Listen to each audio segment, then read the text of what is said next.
oggi che cosa andiamo a fare? Una cosa da cui mi sto allenando, da relativamente poco tempo, in realtà non è che ci sto dedicando gli anni, però una cosa che mi sarebbe piaciuto fare era quella di raggiungere 50 piegamenti consecutivi, quindi i classici 50 piegamenti unbroken, come ho visto spesso fare su YouTube da vari atleti, solo che nella maggior parte dei casi devo dire che non sono stato particolarmente soddisfatto delle esecuzioni. Metti che erano comunque delle prove fatte senza troppe aspettative e soprattutto senza particolari parametri. La prova l'ho già fatta, ovviamente se no non starei neanche a fare il video. Intanto vi lascio alle 50 mie rep e dopo ne parliamo.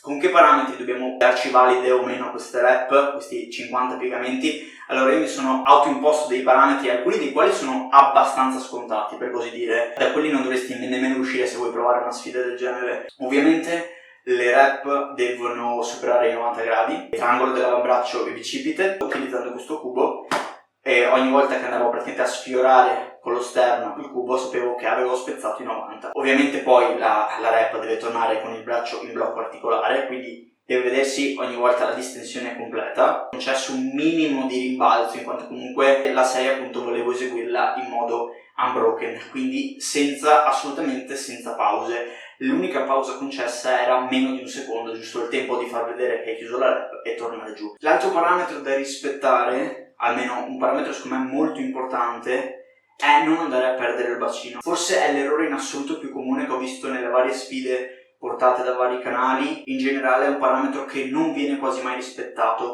Ovviamente anche il discorso della posizione classica a rana, anche quella non va per niente bene. I gomiti devono stare abbastanza vicini ai fianchi per sentire che lavora bene il tricipite. Una cosa che appunto spesso si sbaglia è andare a fare questo, soprattutto verso la fine, quando inizia ad accusare molto i piegamenti, andare a fare questa cosa qui. Quindi perdi completamente il bacino che va in anteversione e inizi a fare questo.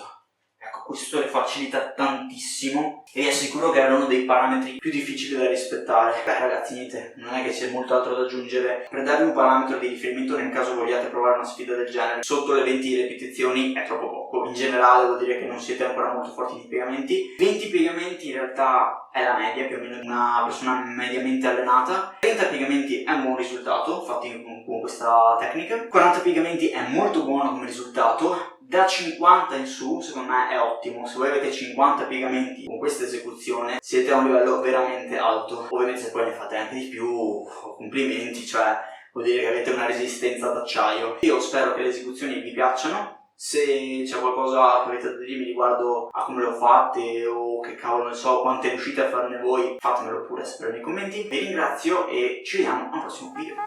Ciao!